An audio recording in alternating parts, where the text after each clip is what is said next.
함께 나누실 말씀은 요한복음 3장 16절에서 18절까지 말씀입니다.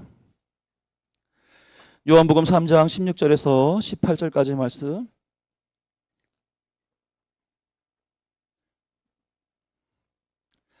우리 한 목소리로 같이 봉독하도록 하겠습니다. 하나님이 세상을 이처럼 사랑하사 독생자를 주셨으니 이는 그를 믿는 자마다 멸망하지 않고 영생을 얻게 하려 하심이라.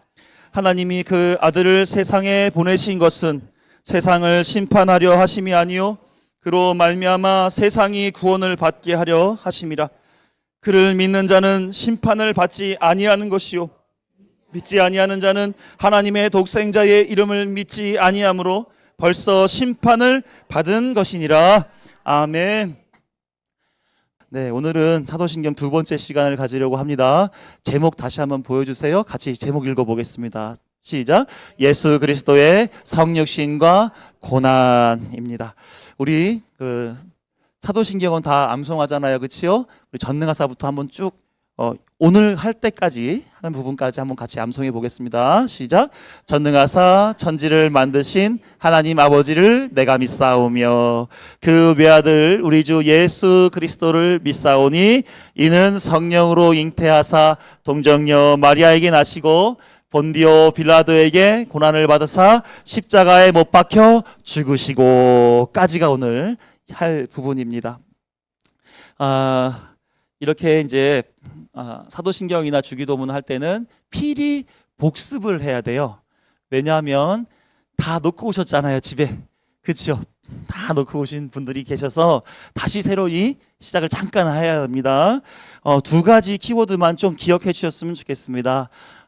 성부 하나님을, 나는 성부 하나님을 믿사오며, 요 성부 하나님 첫 번째 하나님을 믿을 때 두 가지 기억하면 좋습니다. 창조와 섭리입니다. 뭐하고요? 창조와 섭리. 그래요. 하나님이 창세 전 삼위일체 하나님께서 너희는 내 백성이 되고 나는 너희의 하나님이 되리라 하는 창세전 언약을 만드시고 시작하신 일이 창조입니다. 만들어 놓으셨다는 얘기예요. 누구를 위하여? 첫 번째는 하나님의 영광을 위하여, 두 번째는 하나님 나라 백성들을 위하여. 두 번째 백성들을 위하여 만들어주시고 그들에게 복 주시고 생육하고 번성하고 정복하고 다스려라 라고 하시면서 그 피조된 세상, 창조된 세상에서 살게 하셨습니다. 그러니까 하나님은 딱 팔짱 끼고 쳐다보면 보시고 계시죠, 그렇죠? 아닙니다.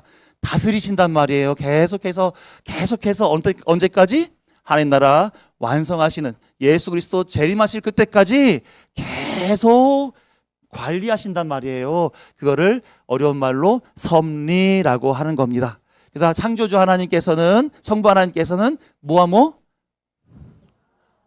창조와 섭리 이 두 가지를 하고 계시다라고 합니다. 그러면 지금 하나님 일하실까요? 안 일하실까요? 일하시는 거예요. 뭐로 일하시는 거예요? 섭리로 일하시는 겁니다. 조금 더 어려운 거 알려드릴까요? 섭리는 모든 믿는 사람, 믿지 않는 사람들 다에게 공급해지는 하나님의 은혜죠. 근데 하나님의 구원을 이루시기 위하여 일하는 거를 우리 믿는 사람들을 위해 똑 떼다가 두 글자로 뭐라 그러냐면 경륜이라고 얘기합니다. 경륜. 이거 좀 똑똑하신 분들은 창조, 섭리, 경륜까지 다 기억하시더라고요. 제가 세 가지 다시 해볼게요. 시작. 경륜 좋습니다. 경륜할 때 이렇게 입술을 쭉 내밀고 말씀하시는 분이 계셨어요. 너무너무 자세가 좋습니다. 네, 하나님이 뽀뽀하라고 다가오실 줄로 믿습니다. 네. 자, 지금도 하나님은 일하시고 계십니다. 세상을 다스리고 계시지요. 그리고 믿는 사람들을 위해서도 일하시고 계십니다. 그러니까 섭리로 일하심과 동시에 우리를 향한 경륜이 지금 진행되고 있다는 사실을 믿으시기를 축원합니다. 자, 오늘은 그래서 두 번째 시간으로 먼저 두 파트로 나눠서 할게요. 그 외아들 우리 주 예수 그리스도를 믿사오니, 요 부분 오늘 먼저 하고 나머지 다음에 하겠습니다.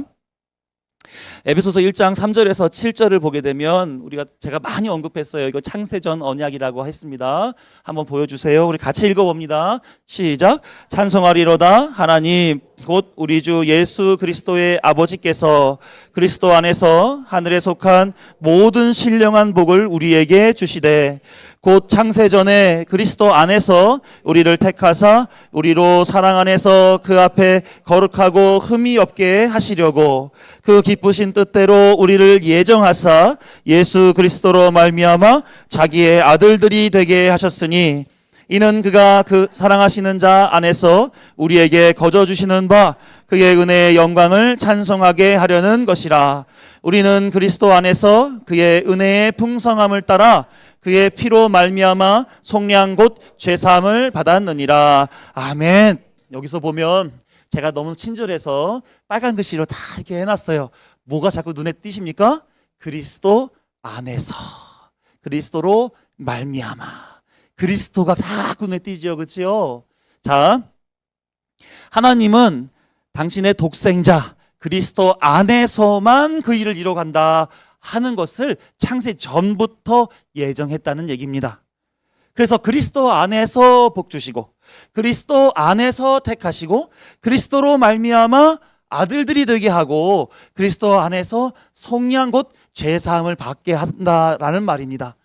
그래서 그리스도 안에서 거하는 자들, 다시 말하면 그리스도와 연합한 자들이 하나님의 그 복을 그리고 그 택하심을 아들들 됨이 또 속량 죄사함이 이루어지게 된다 하는 것이지요. 요한복음 17장 3절 말씀. 그래서 우리는 이래야 됩니다. 시작. 영생은 곧 유일하신 참 하나님과 그가 보내신 자 예수 그리스도를 아는 것이니라. 아멘. 신앙 생활을 한다라고 하는 것은 그리스도 안에서 벌어지는 그 일들에 대하여 알아가는 거예요. 그래서 예수 그리스도로 말미암아 이루어질 그 일들을 믿음의 눈으로 바라보고 사는 겁니다. 많이 바라보셨지요? 네, 한 분 대답을 안 하신 분이 계세요. 고개를 숙이신 분, 저희 뒤에서 저랑 눈이 안 마주치는 분이 권사님 반갑습니다. 네, 윤남한 권사님이랑 말 못 하겠어요. 아이고. 자, 그리스도를 아는 것이야말로 우리 신앙 고백의 첫 번째가 되는 거예요. 뭘 알아야 고백을 하잖아요, 그렇죠?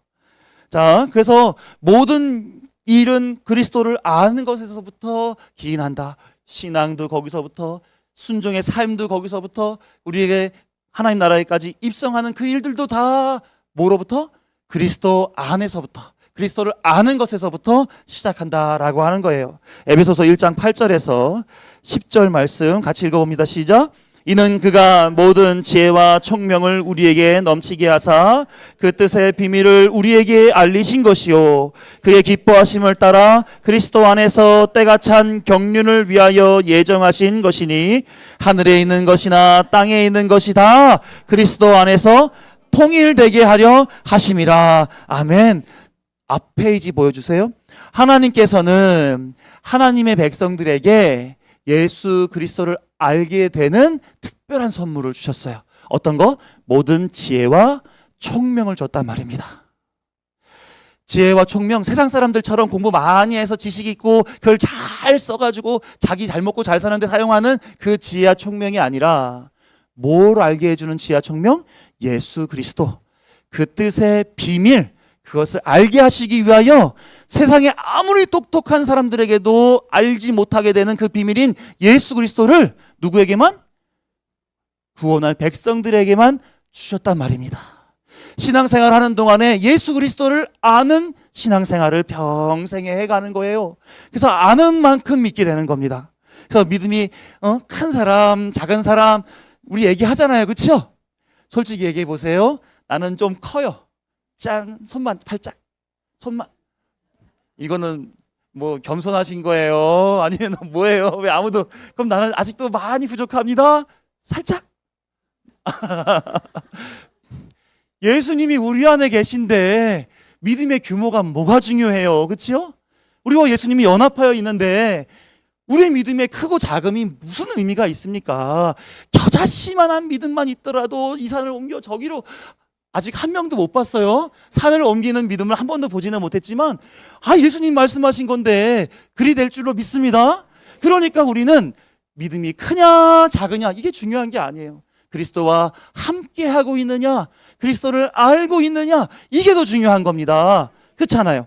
그래서 예수님이 하나님 믿는 사람, 예수님 그 안에 있는 사람들에게 지혜와 총명을 주시고 끊임없이 알게 하시고 믿게 하시고 연합하여서 그리스도와 동행하는 삶 살게 한단 말입니다. 그렇죠?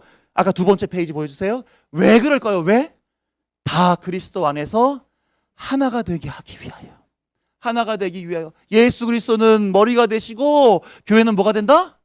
지체가 된다. 지체가 된다. 그죠? 예수님은 성전의 모퉁이 돌이 되시고 우리는 다 뭐가 돼요? 성전? 아무도 모르세요? 벽돌 돼야지 쌓이죠. 벽돌 안 되실 거예요?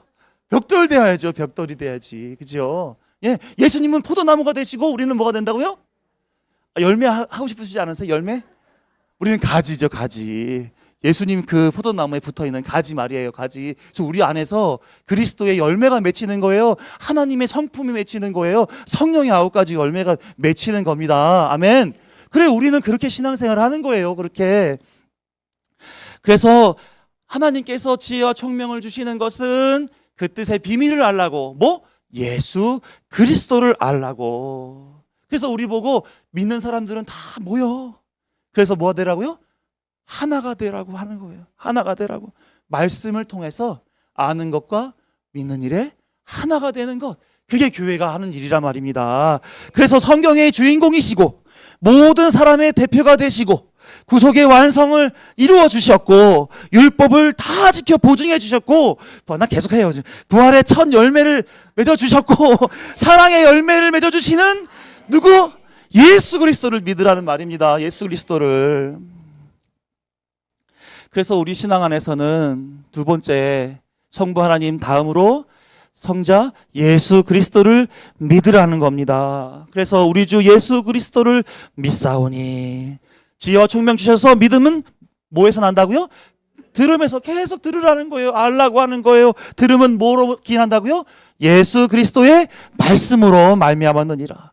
말씀을 들어야 됩니다. 예수님을 들어야 듣고 알아야 믿음이 생기는 거예요. 그렇죠? 그래서 믿음은 하나님이 구원을 위하여 선물로 주셨지만 그렇게 하신 이유는 뭐냐면 하나님과 하나님의 백성의 관계가 회복되라고 주신 것이 믿음인 겁니다.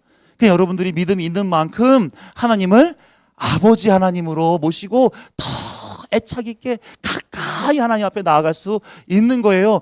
믿음 있는 사람이. 그렇죠? 제가 그래서 한 주에 우리 교회에 오시는 분들을 이름을 쭉 적어봤어요. 화요일 날 누구 오셨고, 아싸. 수요일 날 누구 주 3회 이상 오시는 분 누구인지 다 파악하고 있어요. 네. 이제 저 바라보기 힘드시기 좀 염려가 되시죠? 그렇죠? 네, 맨날 같이 와서 눈도장 찍어야 될 것 같죠? 그렇죠? 네? 주를 경외하면 성전문을 밟는 거예요. 예수 그리스도를 사랑하면 교회에 와서 기도하고 가시는 거예요. 그리고 저한테 간식도 좀 사주고 가시는 거예요. 할렐루야. 제가 믿음이 작아가지고 아직 별로 안 줘요. 네? 밥만 줘요. 밥만 줘요. 난 밥도 밥인데 간식도 가끔 먹고 싶어요. 아무튼 하나님께서는 믿음을 주십니다. 관계하시자고, 더 가까이 있자고.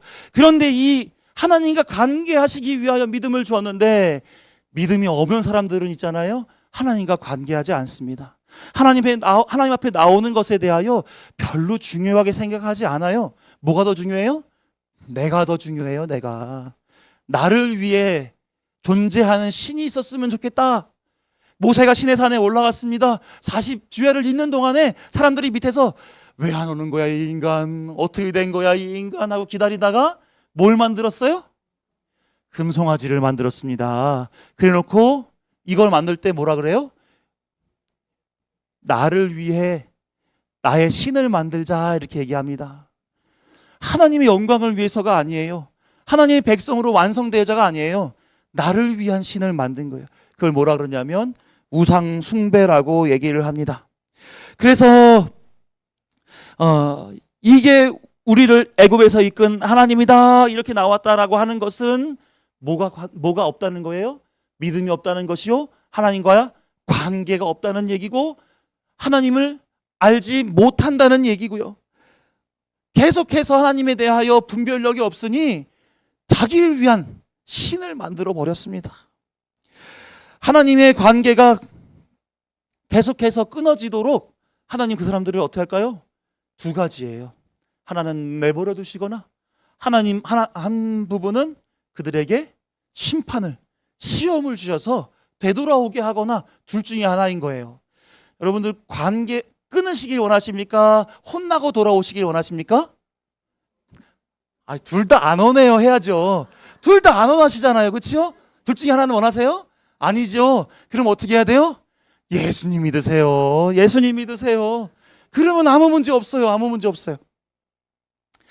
교회도 여전히 그렇습니다. 하나님의 이름을 부르며 하나님께 영광을 돌리는 성도가 있습니다만, 하나님의 이름을 부르면서도 자기의 영광을 위해서 자기의 영광을 높이는 그런 종교인도 교회에 있습니다. 같은 하나님인데 모세는 시내산에서 하나님을 만났고요, 이스라엘 백성들은 시내산 아래에서 금송아지를 만났어요. 이게 우리의 하나님이다 이렇게 얘기했단 말입니다. 교회도 마찬가지인 거예요.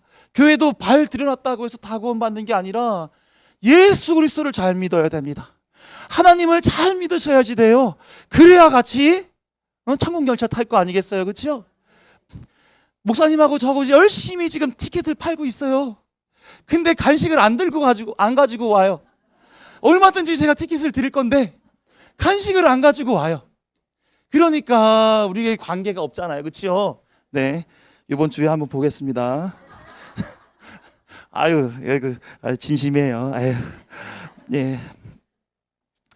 자, 예수님을 온전히 믿고 그를 믿는 믿음으로 통일되도록 하나님께서는 지혜와 총명을 주십니다. 그럼 우리는 그것에 순종하여서 아는 일에, 믿는 일에 힘써야 되는 것입니다. 그래서 우리는 통일되어야 되겠죠.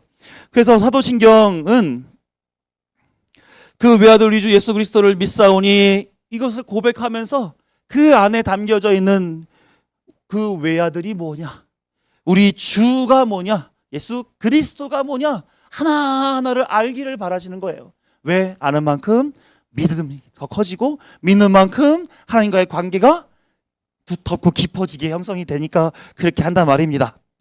자, 창세전 언약에서 하나님이 하나님의 뜻을 이루는 방식은 그리스도 안에서라는 방식입니다.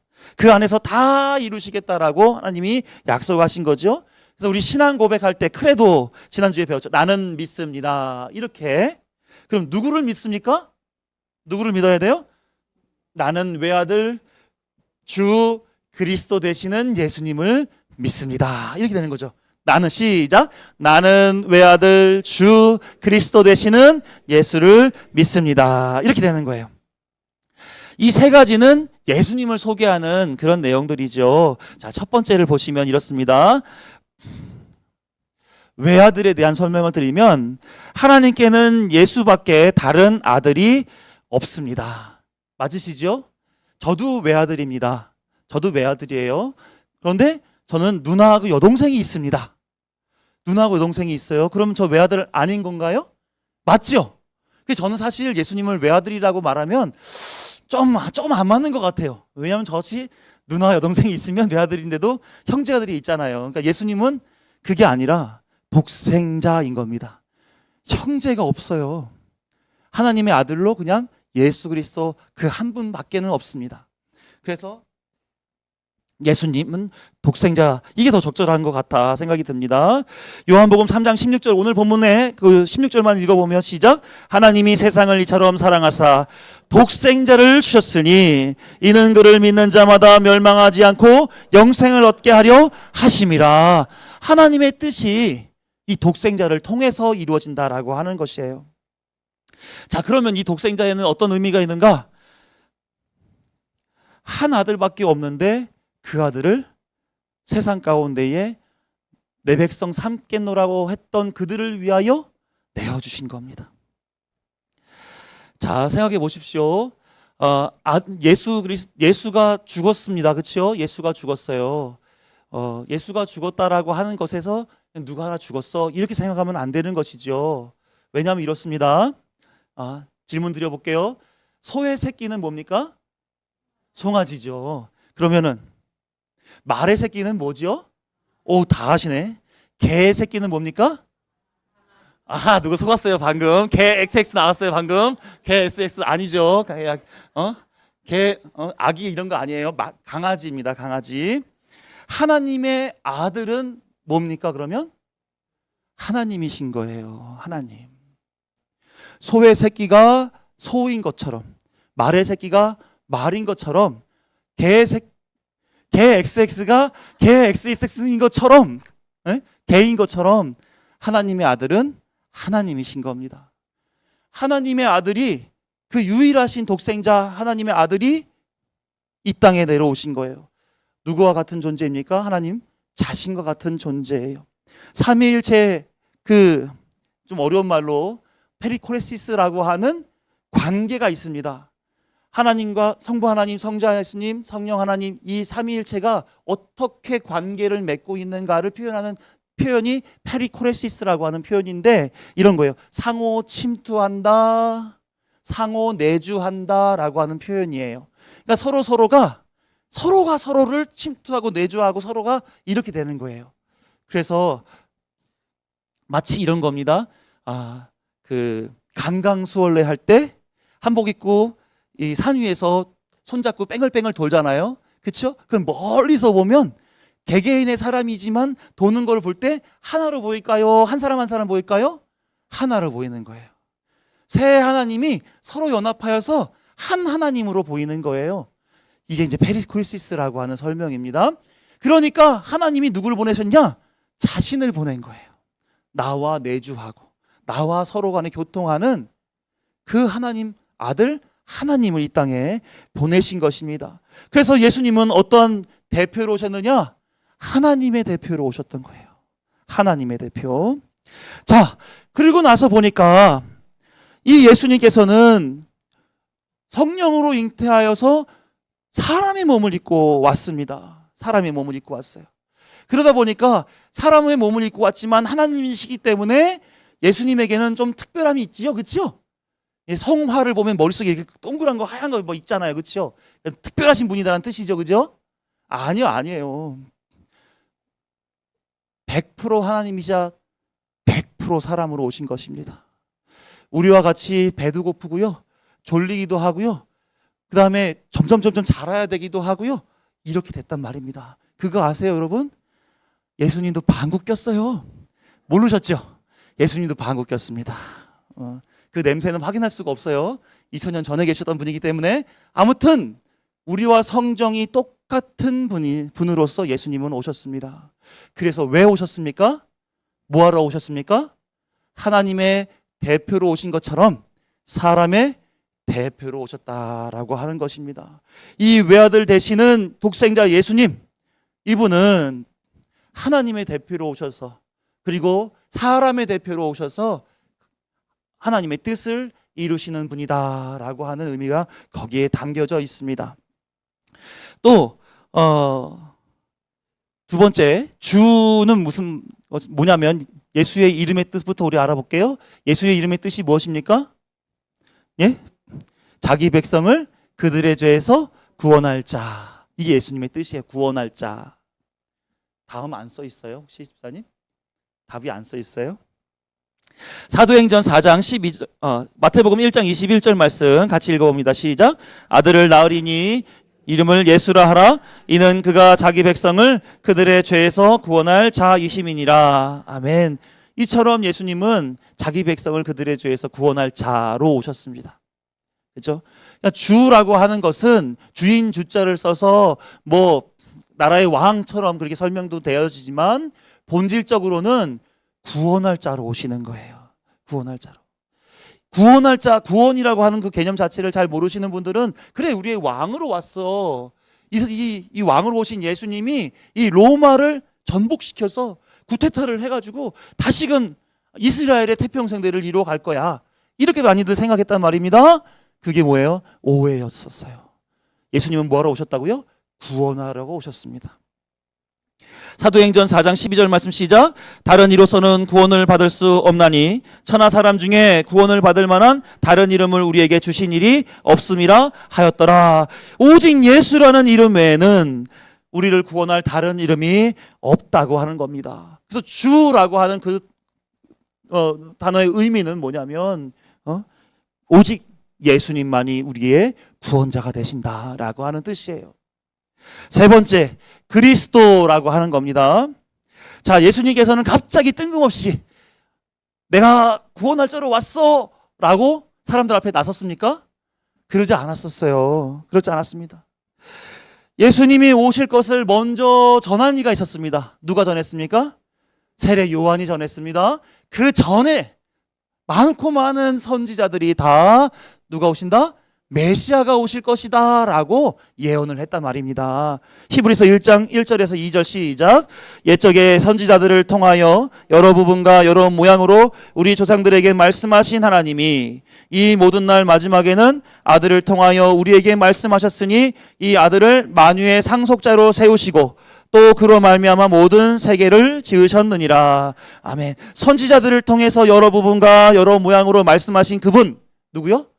예수 그리스도. 예수님 오시기 이전부터 많은 믿음의 선배들이 예수님 오실 것에 대하여 언급했다는 말입니다. 하나님은 이 예수님을 만유의 상속자로 세우셨어요. 하나님의 기업이 무너질 것, 선지자들을 통해서 계속해서 언급되어졌던 그분, 바로 그리스도 예수가 오셨던 것이죠. 여기서 우리는 그리스도가 뭔지를 알아야 되겠죠. 그리스도는 무슨 뜻을 가지고 있습니까? 기름 부음을 받은 자라는 뜻입니다. 뭘 받았다고요? 기름 부음을 받은 자, 이런 뜻이에요. 선지자가 하나님의 일꾼을 세울 때 머리에 기름을 부어서 세웠습니다. 어떤 이들이 기름 부음 받아서 섰느냐면 세 가지 아시죠? 제사장, 선지자, 그렇죠? 왕, 제사장, 선지자, 요 세 가지 직분이 기름 부음을 받은 구약 시대에 이 사람들이 그리스도였습니다. 그리스도라는 말이 처음 나온 게 예수님 처음 나온 게 아니라 구약 시대에 기름 부음을 받은 자들이 그리스도라고 부름을 받았던 것이죠. 그래서 구약에서도 하나님께서는 하나님의 일들을 사람을 통해서 했단 말입니다. 그래서 왕은 하나님의 통치를 대리하는 자로 살았고요. 제사장은 하나님과의 관계를 만들어주는 그런 역할을 하는 자로 서 있었고, 선지자는 하나님의 말씀을 대언하는 자로 그 자리에 서 있었던 겁니다. 자, 그러면 기름 부음도 받았겠다. 그 역할도 좀 열심히 평생 하는 거니까 잘 했겠지요? 온전히 했겠지요? 왜 자신이 없으세요? 히브리서를 배우시는 분들이 이렇게 자신이 없으시면 어떡해요? 우리 수요일마다 히브리서 배우고 있잖아요. 온전하지 못했습니다. 온전하지 못했어요. 왜요? 죄인이기 때문에 그렇죠? 이 사람들은 온전하지 못하였습니다. 왜냐하면 이들은 실체를 설명해 주기 위해서 먼저 그 역할을 세상 가운데 보여줬던 사람들입니다. 다시 말하면 모형이자 그림자로 존재했던 거예요. 모형이고 그림자는, 모형은 실제가 있는 것을 줄여서 뭔가 설명할 때 이 모형 가지고 설명하잖아요. 비행기가 날아가는데 비행기를 갖다가 설명할 수 없으니 모형 비행기를 놓고 설명한단 말입니다. 그림자는요? 그림자가 주인이죠? 주인공이죠? 아니요. 실제 뭐가 있으니 그의 빛이 그림자를 만드는 거 아닙니까? 그렇죠? 그림자는 어떤 존재가 있음을 알릴 뿐이지 그림자 자체가 가치가 있는 건 아니지 않습니까? 그죠? 딱 봤을 때 저도 빛을 받으면 그림자가 있습니다. 예? 있어요. 우리 목사님도 빛을 받으면 그림자가 있겠죠. 그렇죠? 제 그림자하고 목사님 그림자하고 같을까요? 틀릴까요? 아니, 이러면 안 되는데. 그림자는 모형이랑 뭐가 틀려요? 크기가 틀려요. 크기가 틀려요. 참. 다들 짜시고 오셨던 것 같아. 예. 그림자는 맥락이 같아요. 실체가 있다는 것을 보여주는 것뿐입니다. 그러면 이 왕, 제사장, 선지자 이 모형과 그림자가 설명하는 그분은 누구요? 예수 그리스도. 예수 그리스도. 그래서 예수님께서는 이 땅에 오셔서 왕 역할을 하셨습니다. 죽은 자 가운데서 부활하여 영원토록 왕 노릇하시는 만왕의 왕이 되실 분으로 누구? 예수 그리스도. 그분으로 오신 거예요. 제사장 역할로 오셨습니다. 우리 죄를 대신하여 십자가에 피 흘려 죽으심으로 하늘에 있는 지성소에 들어가신 영원한 제사장이 되신 분이 누구십니까? 예수 그리스도. 선지자 역할로도 오셨어요. 하나님의 말씀이 육신이 되어 우리 가운데 거하시는 분이 누구십니까? 예수 그리스도. 예수 그리스도. 그분이 우리에게 와서 왕이요, 제사장이요, 선지자의 역할을 감당함으로 인하여 우리 주 예수 그리스도이십니다 라고 고백할 수 있게 만들어 주셨단 말입니다. 그래서 우리는 예수 그리스도를 믿으셔야 할 줄로 믿습니다. 그래서 사도신경 2번째 문장에서 예수를 독생자 주 그리스도를 소개하고 있는 거예요. 자, 그러면 자, 질문 들어갈게요. 예수라고 하는 이름 있잖아요. 지금도 많이 쓰이고 있을까요? 안 쓰고 있을까요? 많이 쓰고 있어요? 많이 쓰고 있어요, 권사님? 네. 이렇게 질문하면 갑자기 위축이 돼요. 자, 예수라는 이름을 많이 쓸까요? 안 쓸까요? 아이고. 또 틀린 걸로 짜셨네. 예? 자, 당시에 예수라는 이름은 흔한 이름이었습니다. 메시아 사상으로 모든 이스라엘 백성이 빨리 메시아가 와서 이 현실에서 벗어나게 하나님 나라로 새로운 세상을 맞게 되기를 소망하는 그런 구원관을 가지고 있었단 말이에요. 그래서 어서 구원주 메시아가 속히 오셔서 우리를 정치적으로, 군사적으로, 경제적으로 구원해 주소서 이렇게 하면서 보이는 아이들마다 다 이름이 뭐예요? 예수 이렇게 되는 거예요. 저희 백성을 저들의 죄에서 구원할 자 예수라고 하는 그 이름을 많이 붙였습니다. 골로새서 4장 11절을 보게 되면 유스도라 하는 예수도 너희에게 문안하느니라 있죠. 사도행전 13장 6절을 보게 되게 되면 온 성 가운데로 지나서 바보에 이르러 바 예수라 하는 유대인 거짓 선지자인 마술사 이렇게 예수라고 하는 이름이 성경에서 곳곳에 등장해요. 흔한 이름이었습니다. 그래서 사람 많이 모인 곳에서 예수야 그러면 여러 명이 돌아보는 거죠. 네? 하고 이렇게 돌아봐요. 아주 흔한 이름입니다. 그런데 사도신경을 비롯하여 믿음의 대상이 된 이후에 예수님이 승천하시고 난 이후에 이 흔한 이름이 어떻게 되었을까요? 어떻게 됐을까요? 구원받은 사람들은 예수님이 구원자 되심을 이제는 아는 거예요. 그러니까 예수라고 이름을 함부로 지을 수가 없어요. 왜? 예수님이 실체가 있잖아요. 그러니 애들 보고 예수 이게 안 되는 거예요. 그래서 오직 예수만 예수님 되신 거죠. 반면에 믿지 아니하는 사람들은 믿지 않은 눈으로 예수를 바라봅니다. 그는 어떻게 죽었어요? 빌라도에게 처형당한 저주받은 정치인으로서 부정한 사람이야. 이런 인식이 들게 되었단 말입니다. 그래서 애들한테 그 예수 같은 인간 되라라고 예수란 이름을 붙였을까요? 안 붙였단 말입니다. 그렇죠? 믿는 사람은 믿음의 대상인 줄로 알고 이름은 안 짓고 믿음 없는 사람들은 저주받아 십자가에 못 박혀 죽은 자라고 하는 그 이유로 예수란 이름을 안 붙였단 말이에요. 그래서 예수 그분은 오직 한 분 예수님입니다. 이렇게 된단 말입니다. 자, 정리하자면 우리를 구원하시기 위해 삼위 하나님의 대표로 왕으로서 제사장으로서 선지자로서 사람의 대표로 오신 예수님을 나는 믿습니다. 여러분은 믿습니까? 우리는 예수님을 이렇게 믿는 거예요. 그래서 예수님 그 외아들 우리 주 예수 그리스도를 믿사오니 이렇게 고백할 때마다 그 외아들 하나님의 대표요 사람의 대표로 오신 독생성자 예수님 주 그러면 우리를 영원토록 왕 노릇하실 하나님 나라의 그 영광스러운 보좌에 계신 우리의 주 구원자 예수님 이걸 기억하시고, 그리스도 그러면 우리의 구원을 완성하실 왕이요 제사장이요 선지자로서 그 역할을 감당해내신 누구? 예수 그리스도, 그분을 생각하시면서 고백하시는 거란 말입니다. 아시겠죠? 자, 이제 이어지는 내용에서 구체적으로 예수님이 무슨 일을 하셨는지에 대하여 설명합니다. 그래서 이는 성령으로 잉태하사 동정녀 마리아에게 나시고, 이렇게 되는 거죠. 같이 읽어봅니다. 시작. 이는 성령으로 잉태하사 동정녀 마리아에게 나시고 본디오 빌라도에게 고난을 받으사 십자가에 못 박혀 죽으시고, 이렇게 예수님을 소개하는 내용으로 3주간 할 건데, 오늘 첫 번째 시간인 거예요.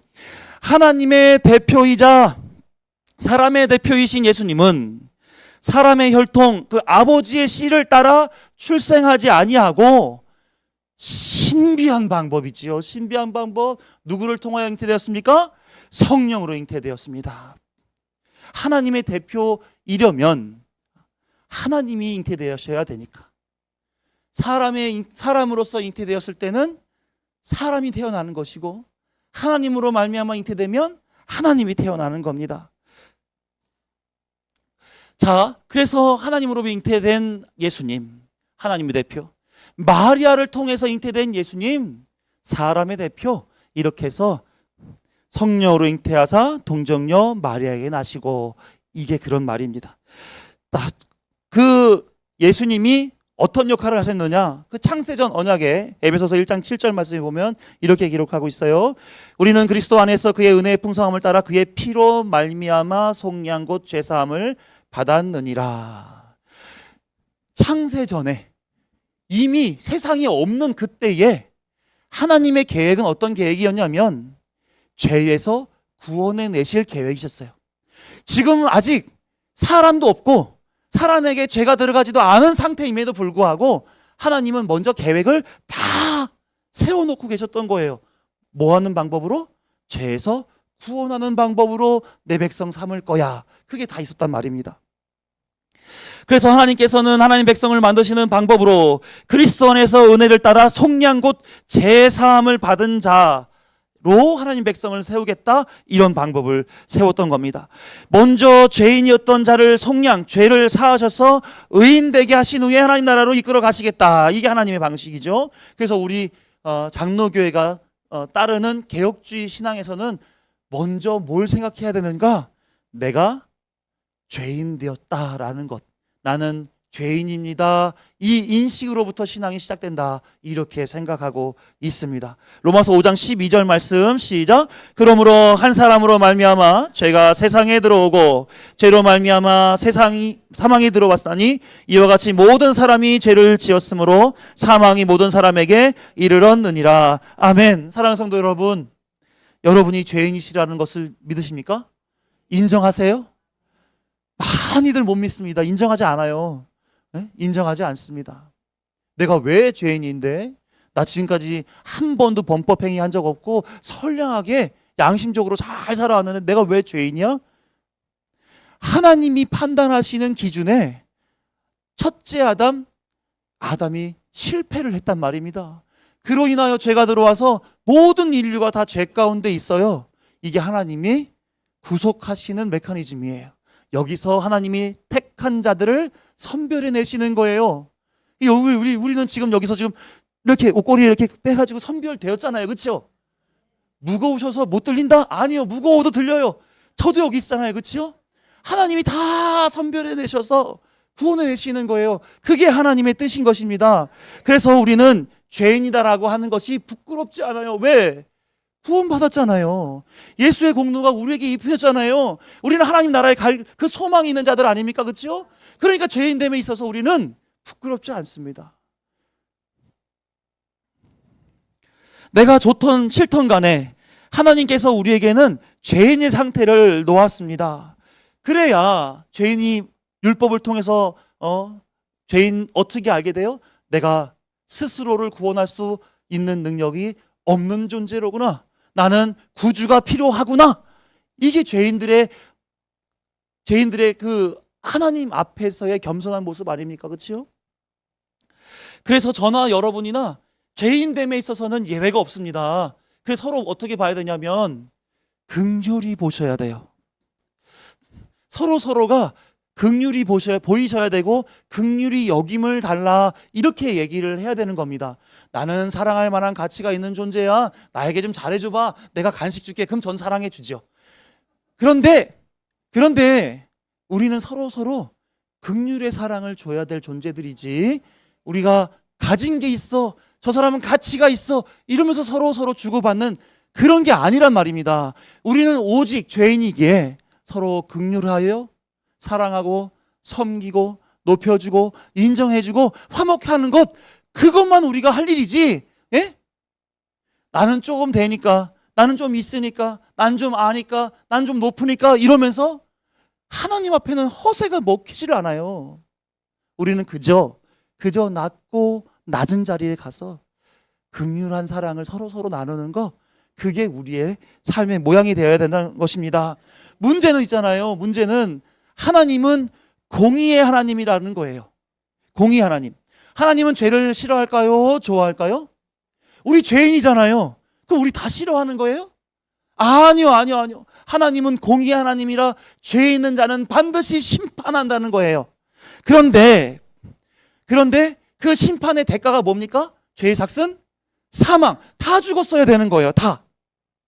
모든 사람은 다 사망의 상태에 놓여져 있는 것입니다. 그래서 지금 이미 불뱀에게 물려있는 상태에 놓여져 있는 거예요. 그래서 장대에 매달려 있는 노뱀을 바라보면 사는 그 상태. 모세의 10번째 재앙, 장자의 죽음 있잖아요. 어린 양의 피를 문설주와 임방에 바르는 그 순종을 안 하면 다 죽어요. 그럼 순종해야 될 상태에 놓여있는 그런 모양이란 말입니다. 그래서 하나님은 예수 그리스도를 보라고 그러는 거예요. 예수님의 말씀에 순종하라는 거예요. 그거야말로 하나님의 사람으로 공의, 하나님의 심판에서 벗어날 수 있는 자로 설 수 있게 된다라고 하는 겁니다. 그거 아니면 다 죽는 거예요. 다 죽는 거. 우리가 어떤 상태에 놓여 있었습니까? 로마서 3장 9절에서 12절 말씀 시작. 그러면 어떠하냐? 우리는 나으냐? 결코 아니라. 유대인이나 헬라인이나 다 죄 아래에 있다고 우리가 이미 선언하였느니라. 기록된 바 의인은 없나니 하나도 없으며 깨닫는 자도 없고 하나님을 찾는 자도 없고 다 치우쳐 함께 무익하게 되고 선을 행하는 자는 없나니 하나도 없도다. 모든 인생은 다 이 상태에 있습니다. 결코 스스로의 힘으로 산자 된다는 것이 불가능한 존재. 그럼 누구만 가능하다? 그 외아들 우리 주 예수 그리스도만 가능하다는 거예요. 예? 그래서 요한복음 3장 16절 뭐라 그랬습니까? 그를 믿는 자마다 멸망하지 않고 영생을 얻게 하려 함이라. 우리는 예수 그리스도 구주, 그분만 바라볼 수밖에 없는 거예요. 그분을 상징하는 어린 양의 피를 문설주와 문인방에 바르면서 순종할 수밖에 없는 거예요. 그렇게 살으라고 하는 거예요. 그래서 하나님의 작정은, 하나님의 공의는 다 죽어야 되는데 그 중에 예수 그리스도 안에서 구속함을 받은 자들, 그들만은 예수로 말미암아 하나님께로 나아가게 나올 수 있게 했다는 얘기입니다. 요한복음 14장 6절 말씀 예수님이 말씀하십니다. 시작.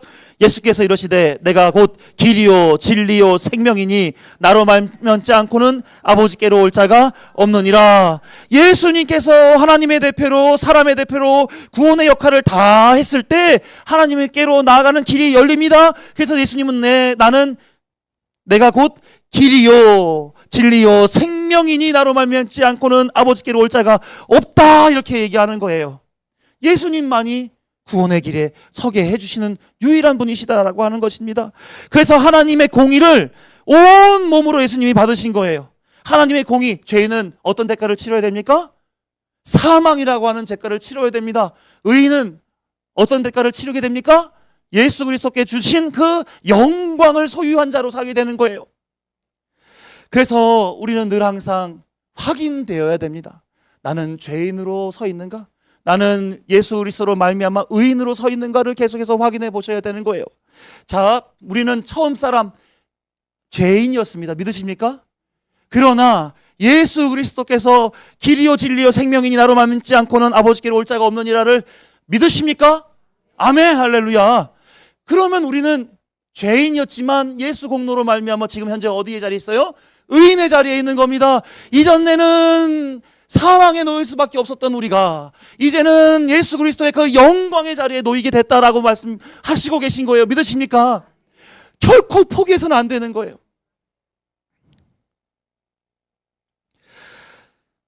그래서 그거 하려고 하나님의 대표, 사람의 대표로 독생자 예수 그리스도께서 오셨습니다. 어떤 방식? 성령의 잉태로 마리아의 몸에서 나오는 방식으로 오셨다는 거예요. 그래서 예수님은 성령의 잉태로 오셨습니다.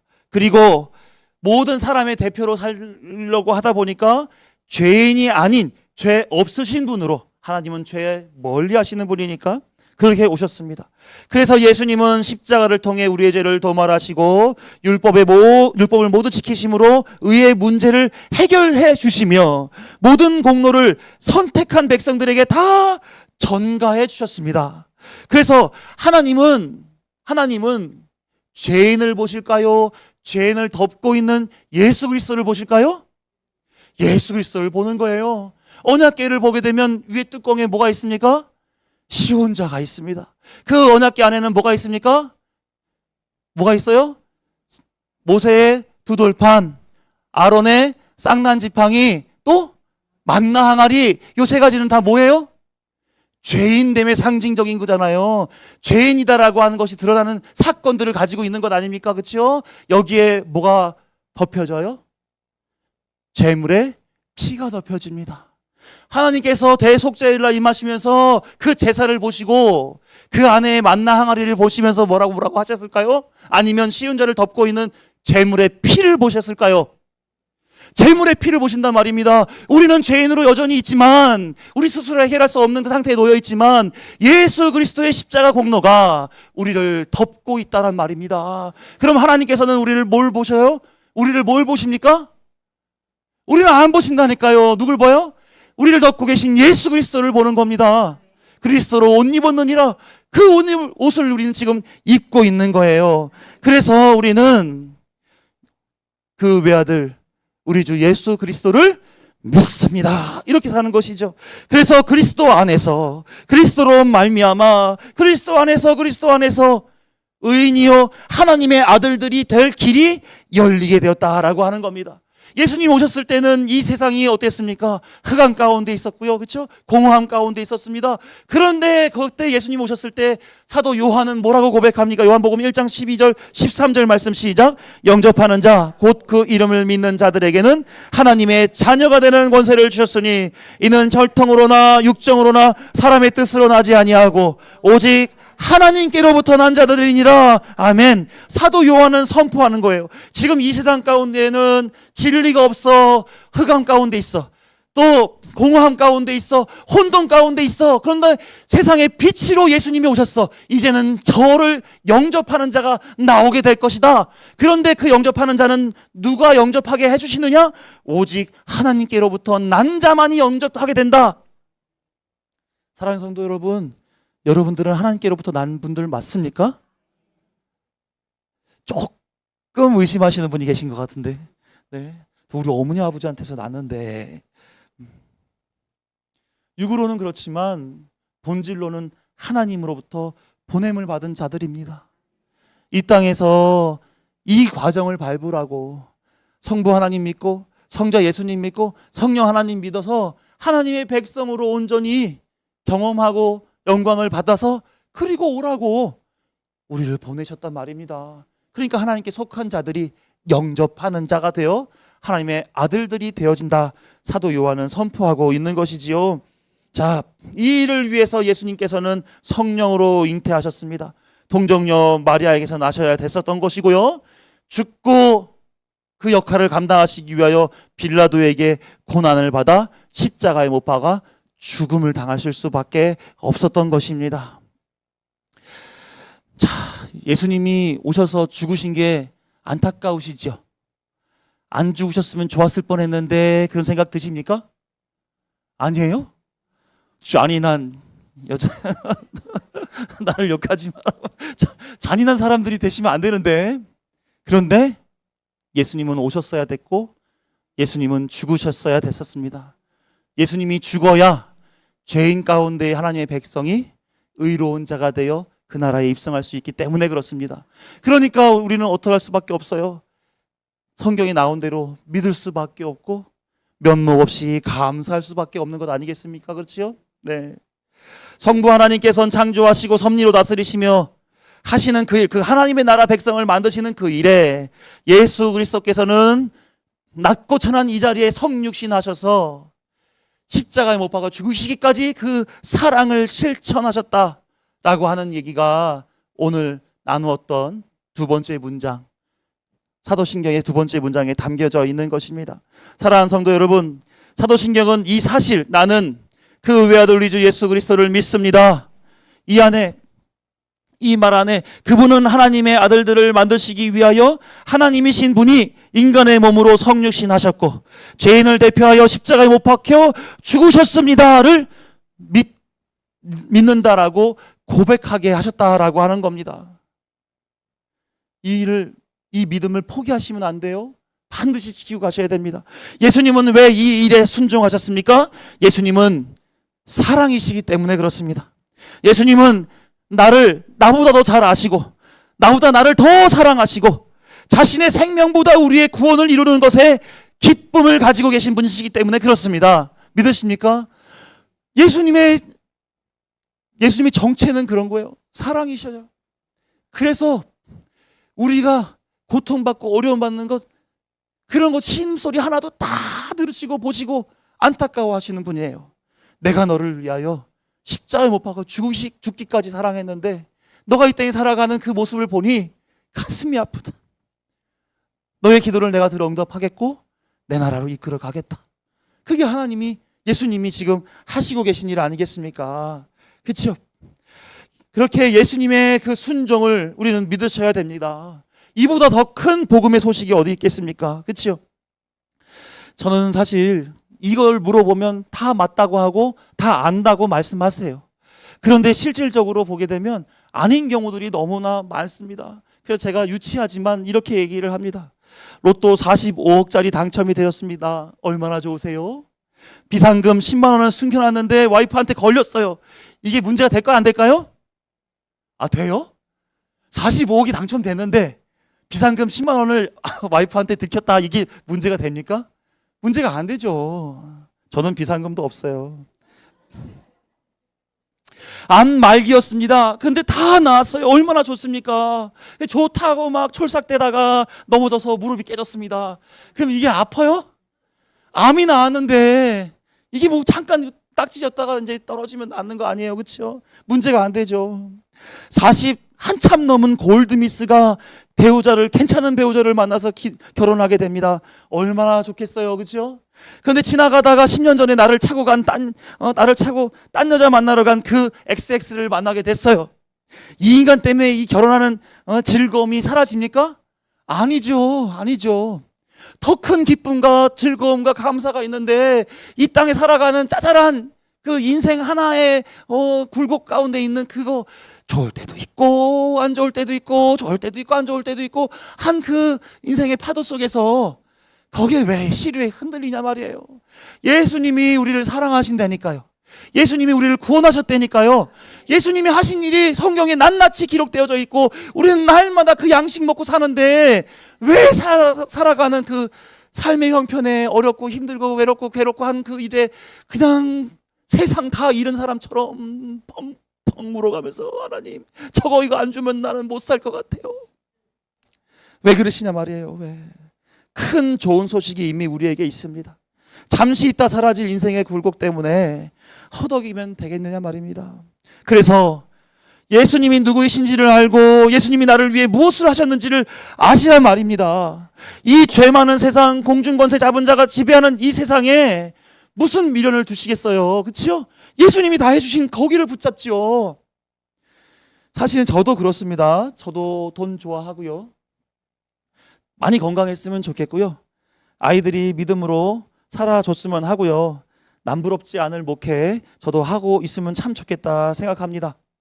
그래가지고 오늘 주머니를 다 털어봐도 먼지만 나옵니다. 먼지만. 그래서 저 안에 집에 장롱에 양복에 혹시 실수로 돈 좀 넣어놨을까 싶어서 가끔 그럴 때 있잖아요. 여름옷 바꿔 입을 때 주머니 넣었는데 2만 원 나와. 아싸. 횡재한 거 어차피 내 돈인데 횡재한 거 같잖아요. 그치요? 혹시 그럴 돈이 있으려나 해가지고 뒤져봤는데 한 푼도 안 나와요.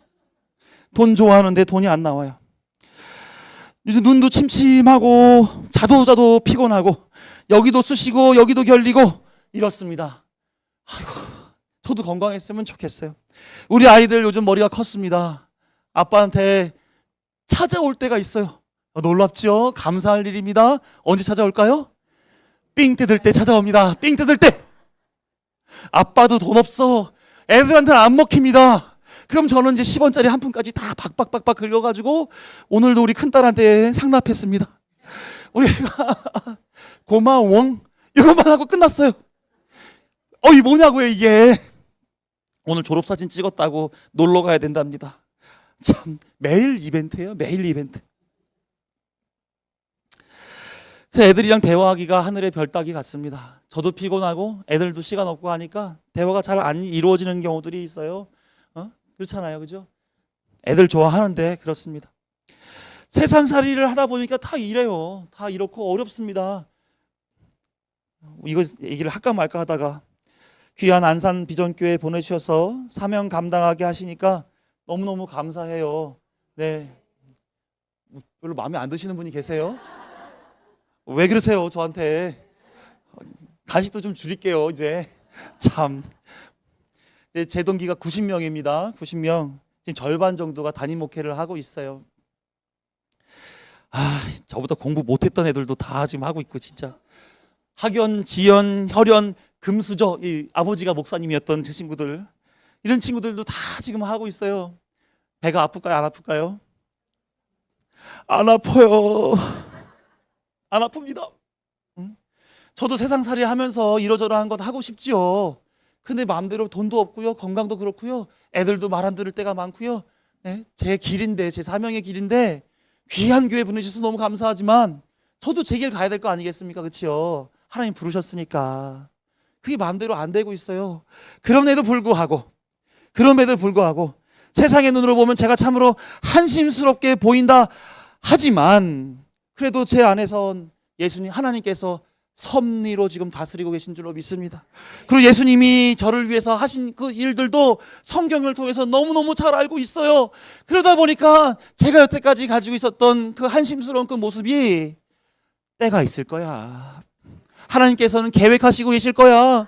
하나님께서는 기다리고 계실 거야. 이렇게 마음 위로하고 격려받고 그래요. 기도할 때마다 마음은 뜨겁고 눈물은 질질질질 납니다. 눈물은 아쉽고 마음은 감사하고 이런 거예요. 참으로 기가 막힐 그런 기도를 하고 있어요.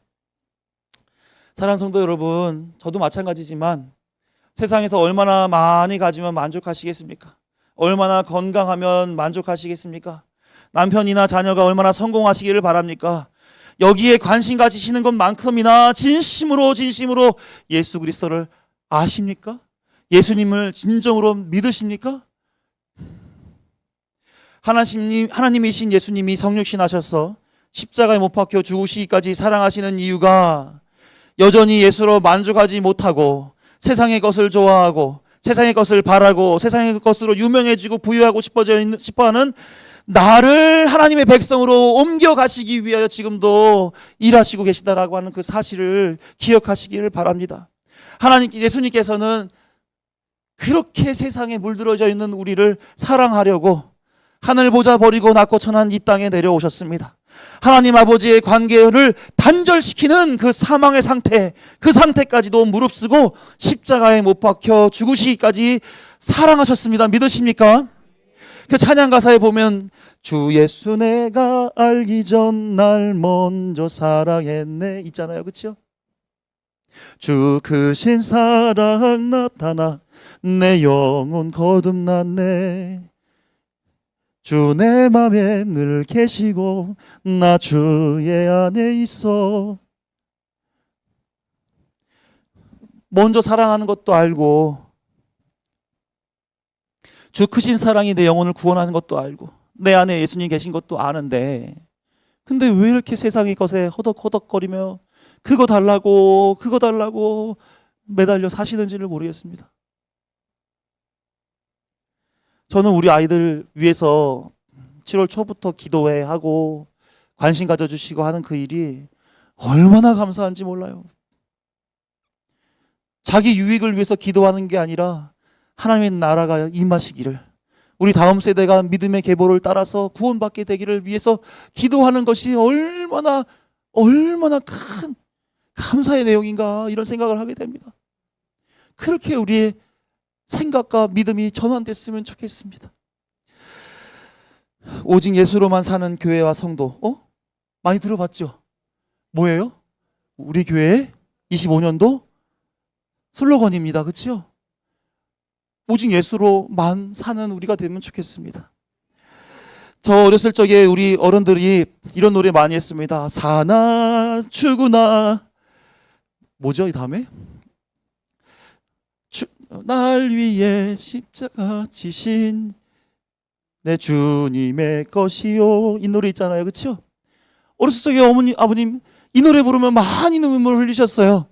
저는 되게 흥겨운 노래였는데 믿음이 없어가지고 이분들은 눈물을 흘리셔서 찬양하고 기도하셨습니다. 사나 죽으나 날 위해 십자가 지신 예수, 그분만을 믿고 나가는 그 고백 때문에 이분들은 눈물을 흘렸단 말입니다. 진심이었던 거예요. 우리도 진심으로 예수님을 믿었으면 좋겠습니다. 예수님을 믿는 믿음이 우리 안에서 진심으로 나와줬으면 좋겠습니다. 사랑하는 성도 여러분, 제발 예수님을 믿으세요. 예수님을 더 아시기를 바랍니다. 그리고 바르게 신앙생활 하시기를 바랍니다. 신앙 고백하시길 바랍니다. 우리가 믿는 그 외아들 우리 주 예수 그리스도께서 우리의 고백을 통해서 우리 안에서 하나님의 역사를 이루어 가실 줄로 믿습니다. 그래서 우리는 예수님으로 말미암아 살아야 됩니다. 예수로 충만해져야 됩니다. 우리 찬양하시면서 주 앞에 나아가 기도하기를 원합니다.